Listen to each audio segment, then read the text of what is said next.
Hey everyone, that's Gary Brightwell right there. That's Steve Mazan right there. Welcome to ASMR Comedy. Hey Gary, Gary and Steve. I'm good. This is Gary and Steve, and Steve is live from a Starbucks outside Sacramento today. Wow. Outside the studio, we decided to take ASMR to the streets. Maybe we'll have some guests that happen to be walking in to Starbucks at some point. There's nothing creepier than a single man in a Starbucks that's just whispering. A single white male in his 40s after the Joker premiered, whispering and giggling fanatically outside. When I say single, it just means just a single man, meaning Just a single guy, a man by himself. Yes. That's all I mean. Any marriage jokes that follow, play along. All right, hey, do you want to start with a mystery sound? Yes, let's do my mystery sound now. Oh, you want to do yours? Okay. Oh, let's do yours. Okay, let's hear it. Close your eyes for a second. All right, closing them up. All right, ready? Yeah. Son of a... Shh, God. Son of a... God. Damn. I have no idea. Okay. It's me. Untangling my headphones. 1 minute after I put them in my pocket. How many times a day do you think that happens? At least 30 to 35 times. I could wind them around something and they'll still come out like this. It's like a magic trick in my pocket. It's the new Rubik's Cube.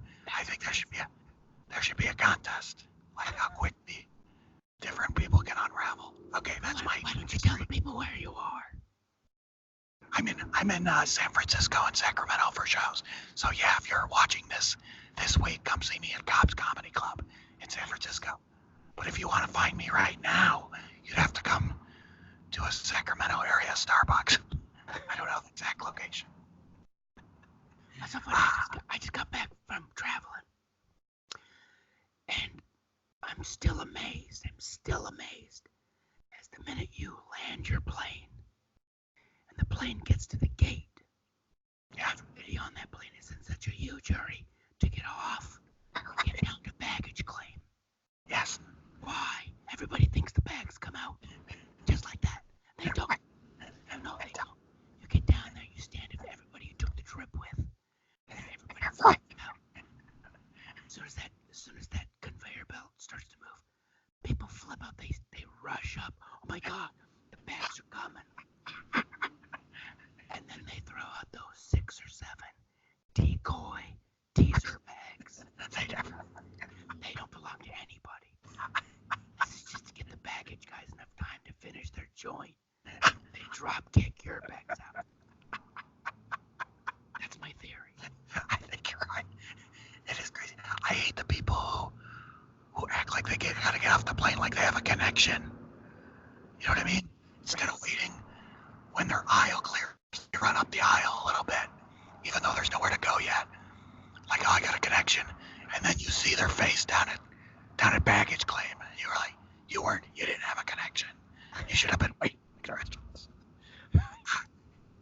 Hey, I know you grew up in California. Yes, born My wife did. My wife did as well, but I took her home last Christmas, and it was snowing, so she had never been to a place like it's that cold and snowy. So I know you go to a place like you bring a hat, you bring a big jacket, you bring boots. She brought mittens. Mittens. Now, Gary, I think mittens are the worst invention in the history of the world. It's like, hey, you know what's better than 10 fingers? 4. You just have claws for like 4 months out of the year. You're like a lobster trying to grab at stuff. People are like, hey, can you hold this? Probably not. I'm wearing mittens. Are you familiar with them? They're big and puffy, and there's no sensitivity to what you're grabbing. Is it breakable? I wouldn't give it to me. You're better off throwing it on the floor yourself. Mittens are so useless. You can't even use a mitten to take off a mitten. You ever see people struggle? After a couple minutes, they always go. You have to bite off a mitten. You have to eat the mitten when you're through using it. That's how poorly these wigs were designed. And I always wonder, how did it get invented? Like, you figure logically, like hundreds of years ago, before the mitten was invented, there was, everyone was cold. They probably used socks, right? That was probably the first thing, right? Then you couldn't grab anything. You could hug it, and that was it. And then some guy showed up one day, like Thomas Mitten. I don't know if that was his name, but I always think they name things after the people. So Thomas shows up, and everyone's in their socks, and they're all like, "What's up, Tom? Hey, buddy." And Tom's like, "Hey, fellas, look at this." Boop. And they're like, "Holy cow, what a great idea." And he's like, "I know, now you can hitchhike home if you're cold. Or you can thumb wrestle to stay warm." And everyone thought it was a great idea, except one guy, Philip Glove. Philip Glove was you think a boop, but you didn't think a ding. This was a good start, Tom, and then you half-assed it. You didn't think to go, this is 1/5 of a good idea. You should have went further. And no one looks good in a mitten. No one looks tough in a mitten. Think of like a Hell's Angel, a biker. You put him in mittens, you're like, now he's kind of cute, right? You're driving, everyone looks like animals, right? They're driving in mittens. Someone cuts them off, and you're like, did that guy just give me the mitten? He might have gave me the mitten. It's the best. He's gave me the mitten. All right, you got your sound? Yeah, let's do my sound. You want to do it now? Yeah, sure, why not? Here we go. You let me know if it gets too loud here at the Starbucks. I will yell at some of these people. No, all right, here you go. Close your eyes. Okay.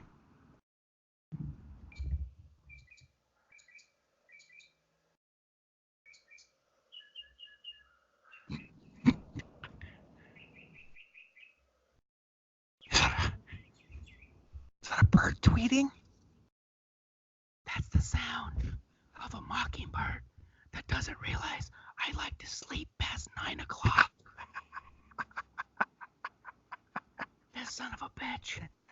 Oh my God. There should be a gunshot at the end of that sound. Had I known, but I thought a gunshot was too loud for ASMR. That's a good point. There would obviously be a silencer for the ASMR people. Alright, so here's the thing. Now usually we would do like a new joke from my book. Right. But I actually had something happen over the weekend. Okay. That really would go in a book and literally would go nowhere. My God, you totally froze up. There you are. Okay, I still heard you. Okay. This is the thing of like, this is why I think if I would put it in a book and try it, it would go nowhere because I literally did this joke in front of 17 people at a birthday party. Okay. They got nothing. Zippo. That's my favorite. I was at one of my niece's four-year-old birthday party. She turned Okay, well, that says something. And they had a woman there who was a bubble woman. She put on a performance, though she blew bubbles. And she had this big tub, this giant tub. Okay. Kids would stand in and she'd pull a bubble over top of them. She was amazing. She was great. Awesome. She did a great, like 30-minute performance. And at one point, she asked my aunt, she goes, "Excuse me, where's the bathroom?" And my aunt said, "It's right down the hall." And she left, and I literally said to 17 people, I said, "She went to go make bubbles." Nothing. No, nobody laughed at all. Not even the 4-year-old. Oh my God, it was just so, really? She went to go make bubbles.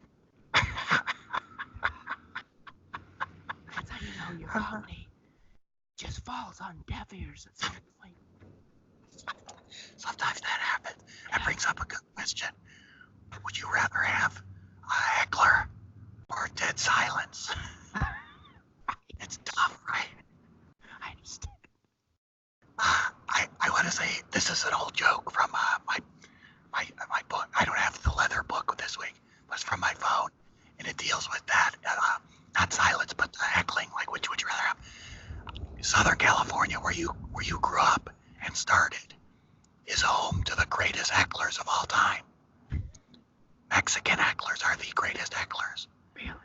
Yes, they're the best. Like, and again, I don't think that's. I guess it's racial. It's not racist because I'm saying they're the best at it. I was at a show, and it was a bar show for like 30 people, and there was a guy. He wasn't even looking. He had his back to me, like, and he turned around in the middle of my act, and he just goes, "Hey, you better get funny quick." I was scared. Listen, you know me, I don't take kindly to threats. And by that, I mean, I left. I got out of there quickly because I wasn't going to get any funnier. But even, it's not just at comedy shows. I was at Dodger Stadium, which has a very large Mexican fan base. Yes. And I was in the bleachers, and this guy was against Boston. And this guy 2 rows in front of me stood up, a Mexican guy, and he yells out at the center fielder. He goes, "Hey, Bradley!" Boo! He personalized the boo. He wasn't like, it's for everyone. It's just for you. Like, even the right fielder was like, he's not booing me. It was crazy. They're the best, I think. I love it. All right, do we hit all our bases this week? I think we did. We got our mystery sounds. Yes, and we have to apologize for missing last week. We missed last week. That's right. So we're gonna. You were on the road. I totally forgot. Next thing you know, it's like, hey, so. That only means even better ASMR this week and next. Yes, you'll get even better stuff. We'll get rid of we edited out the stuff we would have done last week. I looked at it wasn't good. All right, as always, subscribe. There should be a subscribe button either coming up, either now or soon. Click on that, subscribe, and please share wherever that button ends up being. Let people know about ASMR. This is good for you as well, are the laughs. Yes. So thanks for doing it. Well, that's Gary Steve Mazan right there. We'll see you next time. ASMR Comedy with Gary and Steve.